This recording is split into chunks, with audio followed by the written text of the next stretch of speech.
지난주에 우리는 이 예수님께서 들려주신 씨 뿌리는 비유에 대해서 살펴보았는데요. 이 씨 뿌리는 비유의 그 중요한 전제는 그 뿌려진 씨앗의 문제가 아니라 그 땅의 수용성의 문제다, 이런 말씀을 드렸던 기억이 있으실 것입니다. 예수님께서 뿌려주시는 그 말씀의 씨앗에는 생명력이 있기 때문에 그 말씀을 수용하는 마음의 밭, 좋은 마음의 밭에 떨어지면은 30배, 60배, 100배의 그런 결실이 일어난다, 이런 내용의 비유의 말씀인데요. 근데 여기서 한 가지 이것과 관련해서 참 점검해야 될 포인트가 하나 있는데, 뭐가 문제냐? 자, 본문 마가복음 4장 8절을 보십시오. 들어는 좋은 땅에 떨어짐에, 좋은 땅에 떨어짐에 자라 무성하여 결실하였으니 30배나 60배나 100배가 되었느니라 하시고, 여기 나오는 이 들어는 좋은 땅에 떨어짐에, 이 뭘 의미합니까? 이 말씀의 씨가 이 좋은 땅에만 떨어지는 게 아니라는 겁니다. 그 말씀을 받는 그 사람의 마음밭이 길가 같기도 하고 돌밭 같기도 하고 가시떨기 같기도 해가지고 새가 그 씨를 먹어버리는 것처럼, 해가 돋은 후에 타서 말라버리는 것처럼, 가시떨기의 기운에 막혀 결실하지 못하는 것처럼 그 사람들의 심령에 말씀이 잘 스며들지 못하는 경우가 많다. 이게 이제 이 본문에서 우리가 주의 깊게 살펴봐야 될 포인트인데요. 저는 이제 이 네 종류의 밭을 쭉 설명하는 그 주님의 말씀을 보면서 무슨 생각이 들었냐 하면, 이게 인생은 지뢰밭이다, 인생은 지뢰밭이다, 이런 말들을 종종 사용하지 않습니까? 제가 이 본문을 묵상하다가 보니까 맨 마지막 네 번째 나오는 좋은 땅에서 결실을 맺는 이 말씀이 나오기까지 길가에, 돌밭에, 가시떨기에 떨어지는, 그래서 우리말로 그 삼천포로 새버렸다, 이런 표현을 쓰지 않습니까? 엿길로 새버렸다, 혹은 또 그 인생에 잘 나가다가 그냥 그 지뢰밭을 만났다. 왜 이런 일이 일어나느냐? 시편 140편 5절에 보니까 교만한 자가 나를 해하려고 올무와 줄을 놓으며 길 곁에 그물을 치며 함정을 두었나이다. 영적인 세계는요, 나를 올무에 빠뜨리려고 이렇게 그 지뢰밭으로 몰고 가는, 나를 올무에 빠뜨리려고 함정을 파놓은 악한 사단의 세력이 있다는 거. 항상 우리는 좋은 밭으로 이르러야 되는데 도중에 엿길로 새고 엉뚱한 길로 빠질 수가 있다. 이걸 염두에 두자는 겁니다. 이런 점에서 저는 오늘 본문에서 이제 예수님께서 이 씨 뿌리는 비유에 대하여 그 의미들을 이제 해석해 주시는 그 내용을 본문으로 좀 말씀을 살펴보려고 하는데요. 그 예수님의 씨 뿌리는 비유를 보면서 이제 우리가 피해야 될 이 세 종류의 밭이 있다, 이걸 좀 살펴보려고 합니다. 우리가 피해야 될 첫 번째 종류의 밭은 길가입니다. 마가복음 4장 3절 4절입니다. 들으라, 씨를 뿌리는 자가 뿌리러 나가서 뿌릴새 들으는 길가에 떨어짐에 새들이 와서 먹어버렸고. 이 길가, 그래서 이제 이 밭과 밭 사이에 있는 그 작은 통로 길가는 사람들이 늘 들락날락거리다 보니까 그 땅이 많은 사람들의 밟혀가지고 굳어져 버린 상태입니다. 땅이 그렇게 굳어져 있으니까 거기에 뿌려진 씨앗이 뭐 땅 속으로 들어갈 수가 없는 거거든요. 그러니까 여기 나오는 이 길가는 이 마음이 굳어져 있는 상태, 그 예수님의 말씀이 들려지지만 그 마음이 굳어져 있어서 말씀이 그 마음밭에 스며들지 못하는 상태, 이게 길가로 그렇게 비유가 되고 있는 거거든요. 그 당시 바리새인들과 서기관들을 포함한 그 일부 종교 지도자들의 마음의 상태, 이게 굳어져 버린 이 길가의 상태 아니겠습니까?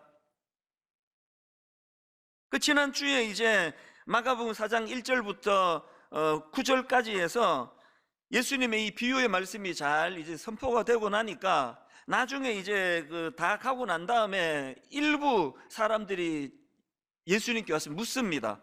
예수님 왜 비유로 말씀하십니까? 그랬더니 예수님이 대답하시기를 11절 12절입니다. 이르시되 하나님 나라의 비밀을 너희에게는 주었으나 외인에게는 모든 것을 비유로 하나니 이는 그들로 보기는 보아도 알지 못하며 듣기는 들어도 깨닫지 못하게 하여 돌이켜 죄사함을 얻지 못하게 하려 함이라 하시고, 이게 자칫 오해하기 쉬운 그런 표현으로 지금 되어 있는데요, 이 말씀의 의미는 이렇습니다.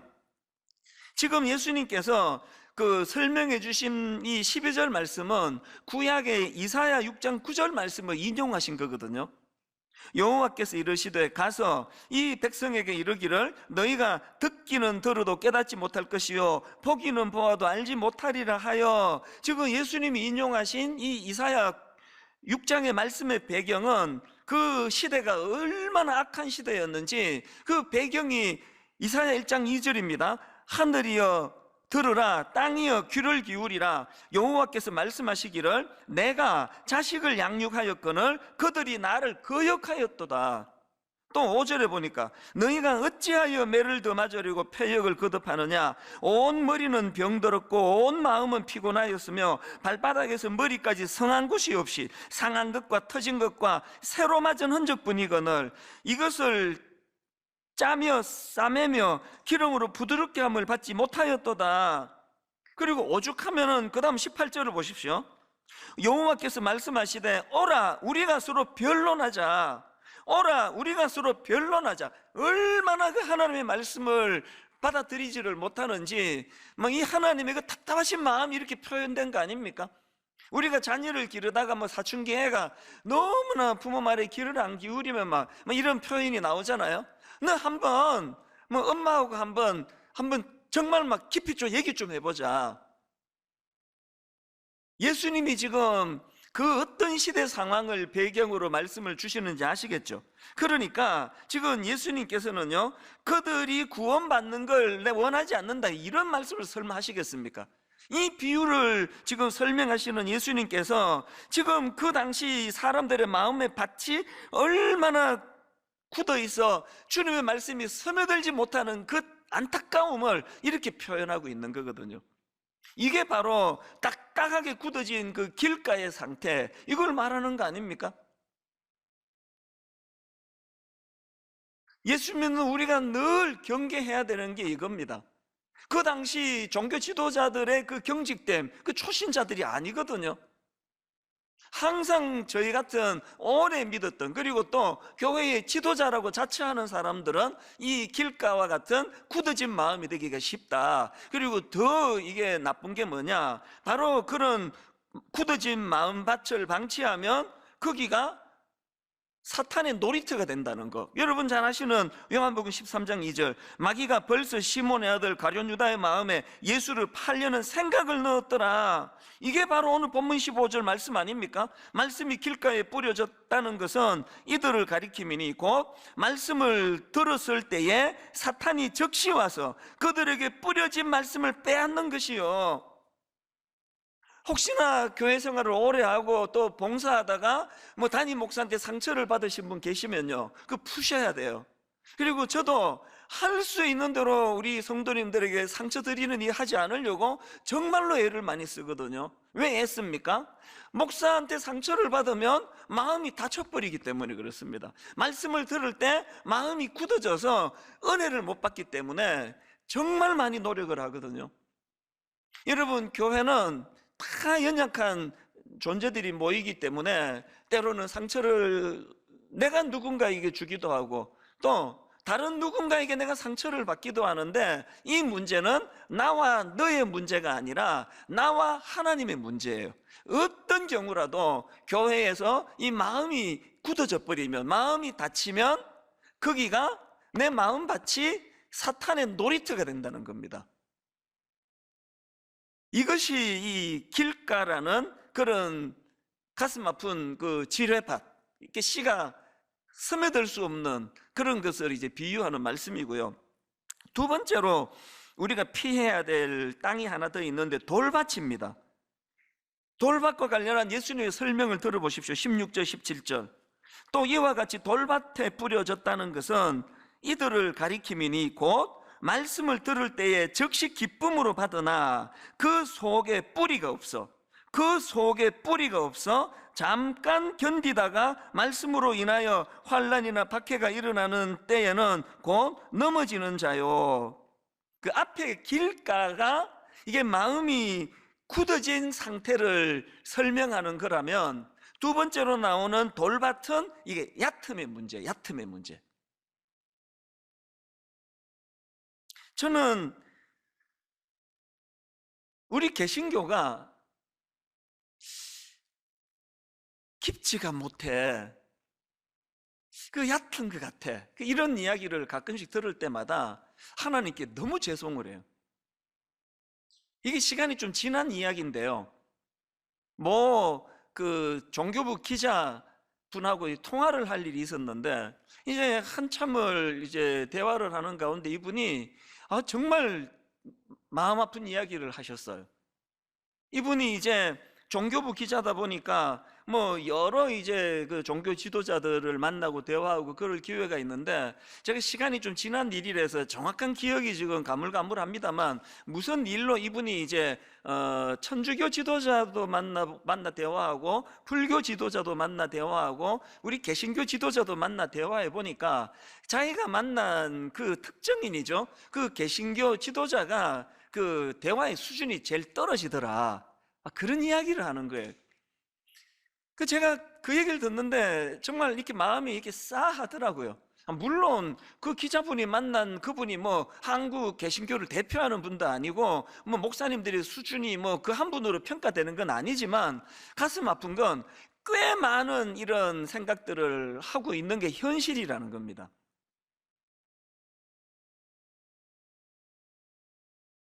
기독교뿐 아니고요, 지금 이 시대 자체가 지금 이 얕음을 추구하는 시대 아닙니까? 예전에 지적 대화를 위한 넓고 얕은 지식, 이런 제목의 책이 그 베스트셀러가 돼서 화제가 된 적이 있는데요, 이 제목 그대로 아닙니까?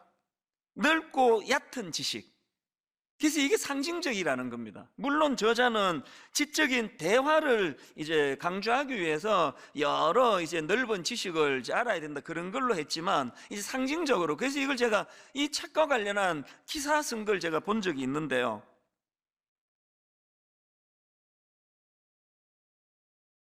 이 시대가 이 얕음이 흠이 되지 않는 시대다, 그렇게 규정하는 게 제게 참 인상적이었습니다.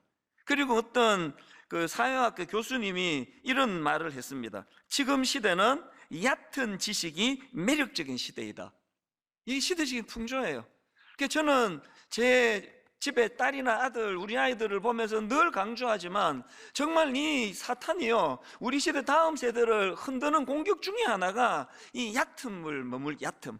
그래서 지금 큰일 났습니다. 많은 청소년들이나 청년들 얘기를 들어보면은 이제는 이런 좀 두꺼운 책을 전혀 읽는 습관이 안 돼 있다는 거예요. 그리고 또 전부 다 영상으로, 유튜브로 다 해결을 하는데, 그것도 또 제가 들은 이야기 중에 마음이 아픈 게, 5분을 넘기면은 집중을 못 한다는 게, 모든 걸 짧게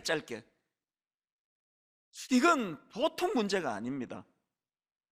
이렇게 얕음을 자랑하는 이런 시대다 보니까 우리가 자녀 교육에 대해서도 그렇고, 그래서 이 문제가 제대로 정리가 잘 안 되면 그야말로 바람에 나는 겨와 같은 인생, 그냥 시류에 흔들리는데 이 중심을 잃어버린 것 같은 거 아닙니까? 그렇기 때문에 저는 이런 점에서 19세기 사상가 헨리 데이빗 소로우가 쓴 책입니다, 월든이라는 책을 제가 굉장히 주목을 합니다. 이 월든이라는 책은요, 저자 소로의 그 대단한 분이에요. 이분이 하버드 대학교를 졸업했는데 다른 졸업생들과는 다른 길을 갑니다. 여전히 이 땀 흘려 수고하는 그런 노동의 중요성을 삶으로 실천하고, 그리고는 급기야 자기 내면에 집중하기 위해 가지고 이 월든 호숫가 숲속으로 들어가서 거기서 5평짜리 오두막을 짓습니다. 그리고 무려 2년 2개월 동안을 그곳에서 고독한 생활을 통해서 자기 내면에 집중한 그 내용을 가지고 쓴 책이 이게 월든이라는 제목의 책이거든요. 저는 헨리 데이빗 소로의 이 이야기 중에서 월든의 이 오두막에 있었던 세 개의 의자, 이걸 제가 오늘 좀 제가 소개해 드리고 싶은데, 이게 뭐냐 하니까 그 소로가 이런 말을 했습니다. 내 오두막에는 세 개의 의자가 있다. 하나는 고독을 위해, 다른 하나는 우정을 위해, 또 다른 하나는 세상을 위해서다. 저는 너무나 정신없이 살아가는 우리 모두에게 바로 이 세 개의 의자가 장만이 돼야 된다. 이걸 제가 오늘 여러분에게 정말 제가 호소하고 싶습니다. 여러분에게는 이 세 개의 의자가 마련되어 있습니까? 이 고독을 위한 의자, 다른 말로 하면은 홀로 생각하는 차원에서의 의자가 있습니까? 그런가 하면은 두 번째 의자인 우정을 위한 의자, 다른 말로 하면은 다른 사람과의 우정을 나누는 공간 차원에서의 그런 의자가 마련되어 있습니까? 세 번째가 세상을 향해 열린 의자, 다른 말로 세상과 교류하는 공간, 세상과 교류하는 공간 차원에서의 의자가 마련되어 있느냐는 겁니다. 그러니까요, 이게 무슨 언둔, 나는 세상과 단절, 이런 얘기가 아니에요. 제대로 세상과 소통하고 제대로 이웃과 소통하기 위해서 먼저 내 내면의 깊이가, 그래서 내 내면에게 집중하는 게 필요하다는 그 얘기거든요. 예수 믿는 우리는 이 세 의자에다가 하나 더 마련해야 됩니다. 네 번째 의자가 뭘까요? 영혼을 위한 의자입니다. 하나님과 깊이 교제하는, 하나님과 깊이 인격적인 관계를 맺어가는 차원에서의 의자가 있습니까?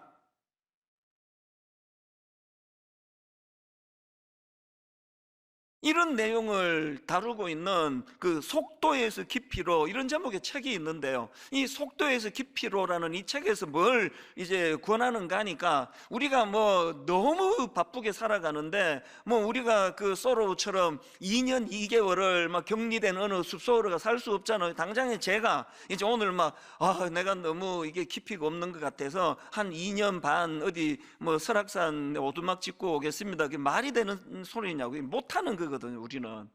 그래서 이제 그 속도에서 깊이로라는 그 책에서 저자가 조언하는 게 뭐냐면은, 우리가 그 월드 숲으로 떠날 수는 없다 할지라도 내 삶 속에서 이 나만의 월드 존을 만들어야, 월든 존을 만들어야 된다. 자기 집안에서도, 제가 전에 말씀드렸잖아요, 어떤 성도님이 하나님과 깊이 묵상하기 위하여, 큐티하기 위하여 집이 너무 작아서 화장실을 하나님과 대면하는 그 장소로 정하고 화장실을 사용했다 그러잖아요. 이게 이 속도에서 깊이로라는 책에서 말하는 자기만의 월든 존이에요, 존. 제가 새벽을 몸부림치는 이유도 바로 이 문제입니다. 제가 새벽에 일어나가지고 뭐 분당 우리 교회 10만 명 만들어 달라고 기도했겠습니까? 제가 뭐 한국을 대표하는 목사로 저를 좀 키워달라고 그런 기도했겠습니까? 새벽마다 제가 목마른 기도 제목 딱 하나예요. 아버지, 종이 너무 얕은 것 같습니다. 아버지, 종이 깊이가 없습니다. 이게 가장 속상하는 문제거든요. 사람이 뭐 몇 명이 더 늘고 더 줄고 이게 문제가 아니라, 아니 우리 하나님은 그 깊으신 하나님인데, 이런 점에서 저는 시편 1편 1절 2절이요, 복 있는 사람은 악인들의 꾀를 따르지 아니하며 죄인들의 길에 서지 아니하며 오만한 자들의 자리에 앉지 아니하고 오직 여호와의 율법을 즐거워하여 그의 율법을 주야로 묵상하는 자로다. 이게 아까 말했던 그 세 개의 방, 네 개의 방, 거기에 세 개의 의자, 네 개의 의자를 마련해야 된다, 그 이야기 아닙니까?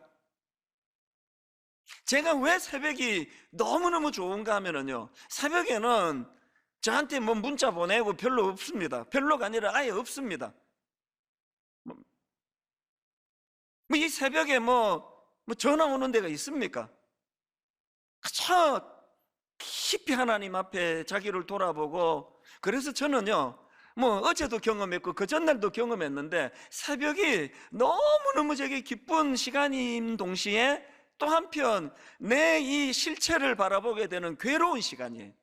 그 전날에 제가 우리 교역자들에게 위한다고 툭 던진 말이 이게 얼마나 얕은 차원의 말이었는가를 누가 지적을 해주는 적이 없는데도 그게 새벽마다 저는 아파요. 난 왜 이렇게 얕을 수밖에 없는 건가? 로마서 11장 33절에 보면은 깊도다 하나님의 지혜와 지식의 풍성함이요 그의 판단은 헤아리지 못할 것이며 그의 길은 찾지 못할 것이로다. 세 번역으로 보니까 하나님의 부유하심은 어찌 그리 크십니까? 하나님의 지혜와 지식은 어찌 그리 깊고 깊으십니까? 우리가 예수 믿은 지 지금 몇 년 됐냐고요. 좀 이런 답답함이 좀 있어야 되는 거 아닙니까? 어떻게 우리 하나님의 지혜와 지식의 풍성함이 이렇게 깊고도 깊은데 하나님의 자녀라는 우리는 얕은 저는 이런 점에서 제 자신에게 너무 많이 실망이 되고요. 또 교회 안에 정말 신뢰하고 믿었던 어떤 지도자들을 보면서 어떤 결정적인 순간에 그들이 말하는 거, 그들이 판단하는 거, 그들이 생각하는 거를 볼 때마다 마음으로 실망할 때가 되게 많습니다. 그분들이 일을 적게 해서 그런 것도 아니고 헌금을 적게 해서도 그런 게 아니고 어떻게 이렇게 얕을까? 여러분은 어떠세요? 여러분이 얕음의 문제가 답답하지 않으십니까?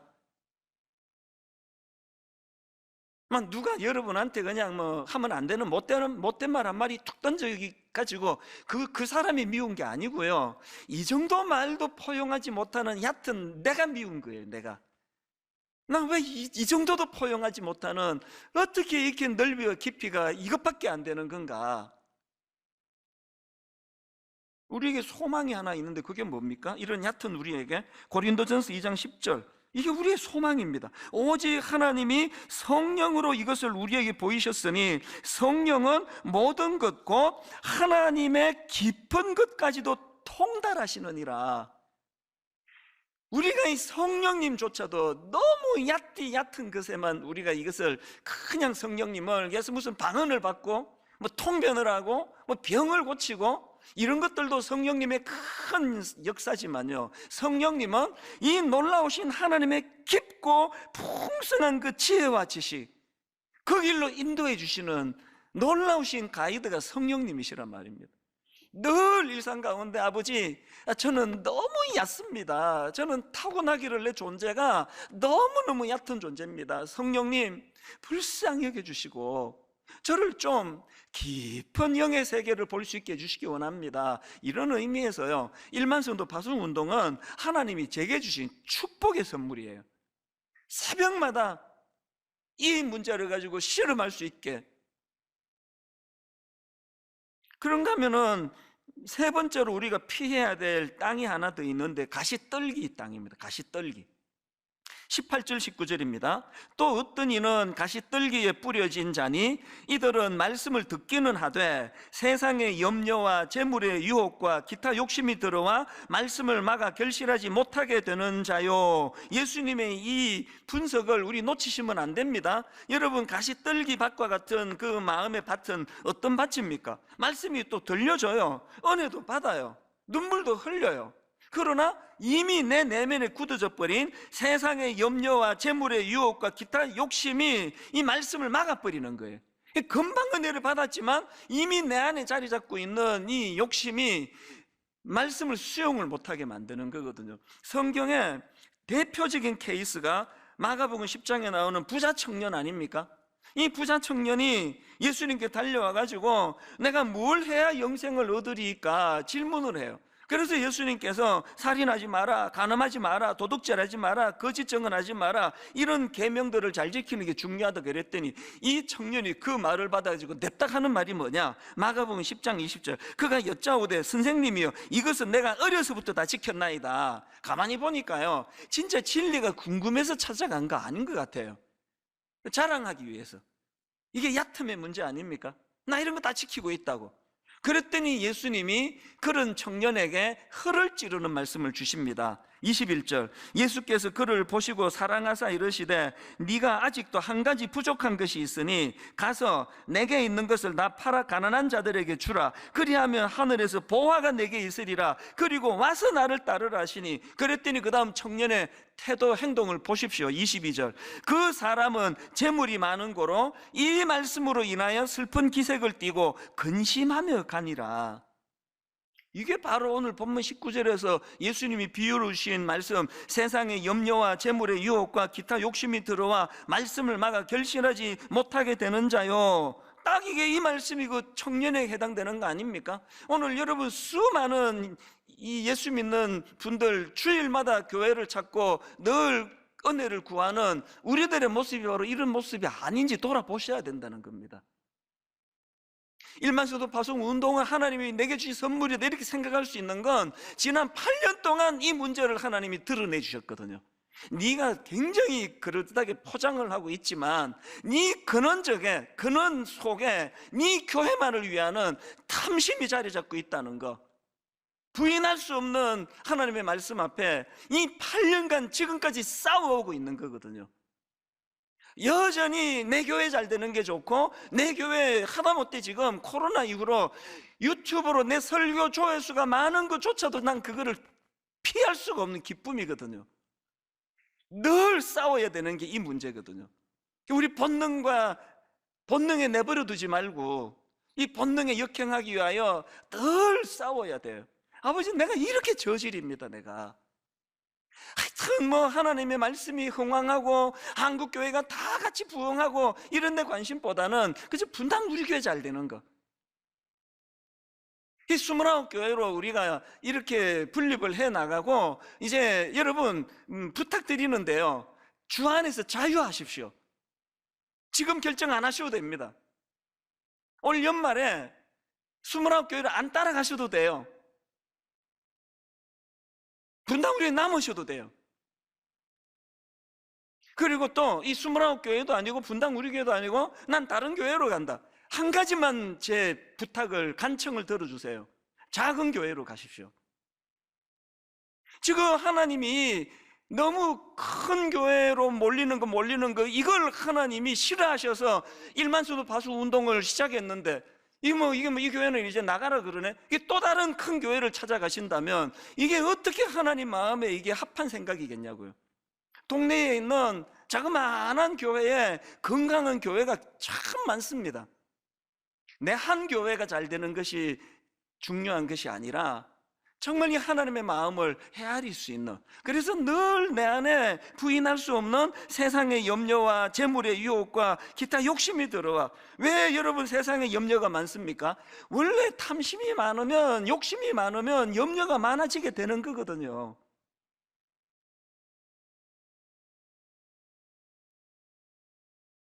요한일서 2장 15절, 이 세상이나 세상에 있는 것들을 사랑하지 말라. 누구든지 세상을 사랑하면 아버지의 사랑이 그 안에 있지 아니하니. 여러분 이 말씀을 진짜 기억하셔야 됩니다.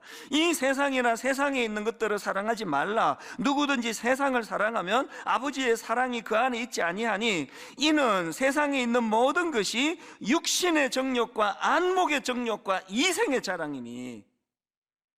육신의 정욕과 안목의 정욕과 이생의 자랑이니 다 아버지께로부터 온 것이 아니요 세상으로부터 온 것이라. 이게 우리 앞에 놓인 지뢰밭이란 말이에요. 이 지뢰밭, 이거 밟으면 좋은 땅이고 뭐고 마음이 가지를 않아요.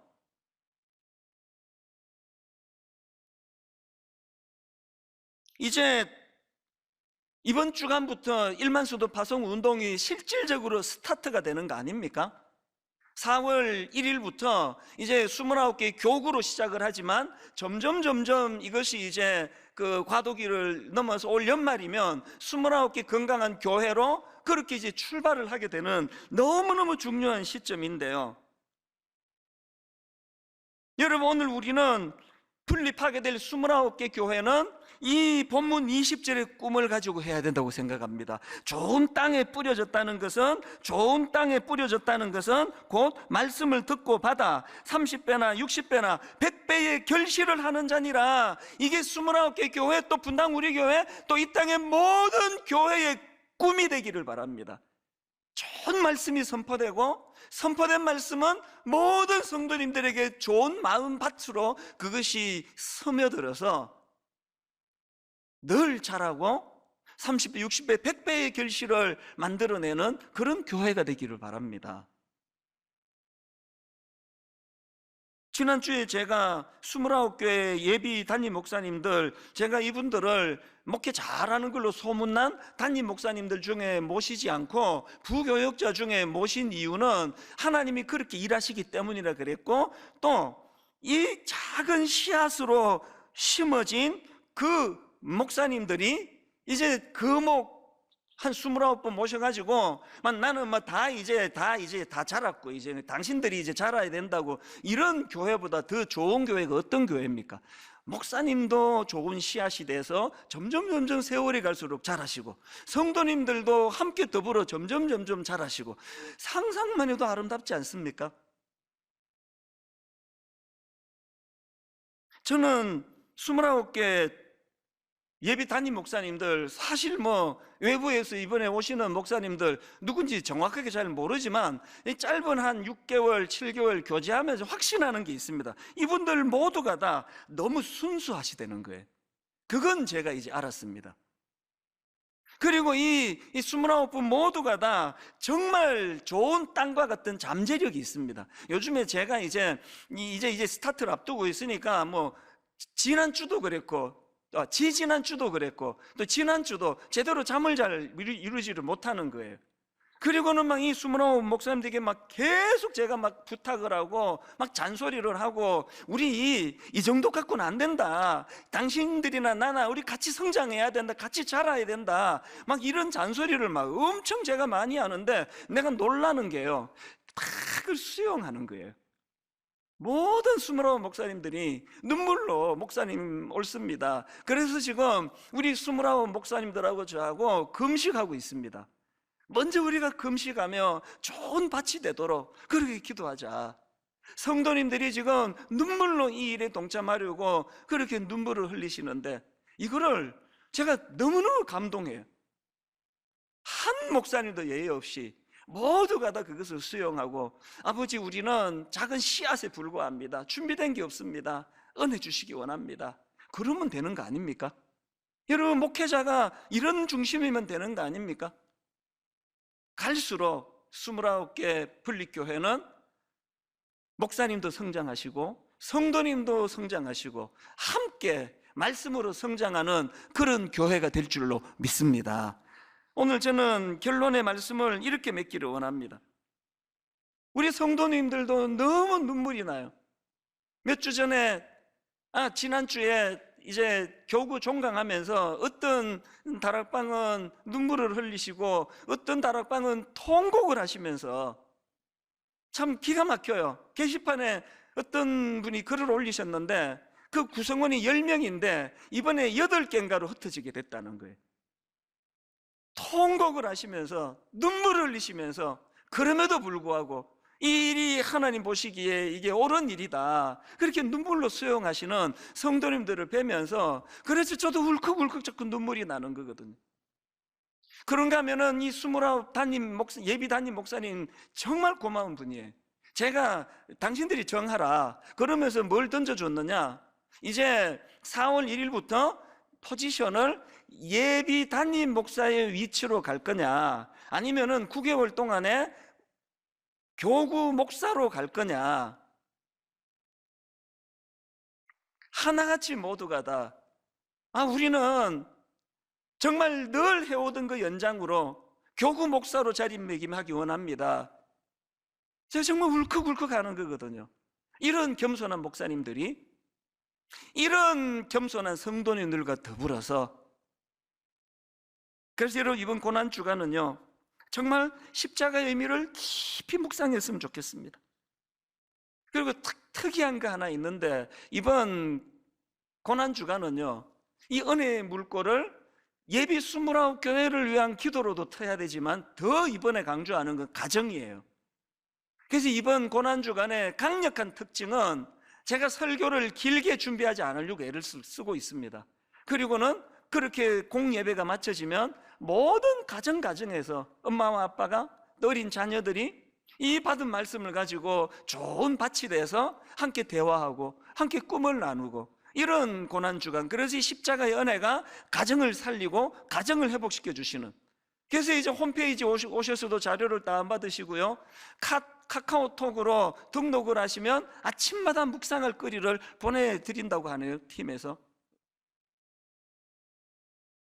제가 눈물을 흘릴 수밖에 없는 것, 너나 없이 다 약한데, 죄성으로 우리는 얕은 인생인데, 때로는 마음이 너무 길가에 던져진 씨앗처럼 딱딱하게 굳어 있는데, 주님의 십자가로 인해 우리를 옥토로 만들어 주시는 것, 이것을 누리며 사는 것이 신앙생활이라고, 이번 고난주간에 이 은혜를, 이 십자가의 능력을 마음 깊이 묵상하고, 그래서 모두가 다 부활주의를 앞두고 하나님 앞에서 옥토, 좋은 밭이 돼 30배, 60배, 100배의 결실을 거두는 그런 성도님들, 그런 교회가 되기를 주님 이름으로 축원합니다. 오늘 이 말씀을 기억하시면서 이 찬양이요, 우리 죄 위해 죽으신 주, 십자가 그 사랑 감사하네, 날마다 주의 형상대로 변화되리라, 십자가 우릴 새롭게 하네. 하나님, 나는 길가에 던져진 씨앗 같은 마음밭이었습니다. 하나님, 참으로 저는 가시덤불 속에 던져진 씨앗 같은 존재입니다. 그런데 하나님, 십자가 은혜로 옥토가 되기를 원합니다. 어떤 말씀도 수용할 수 있는 그 깊은 영혼을 소유하고 싶습니다.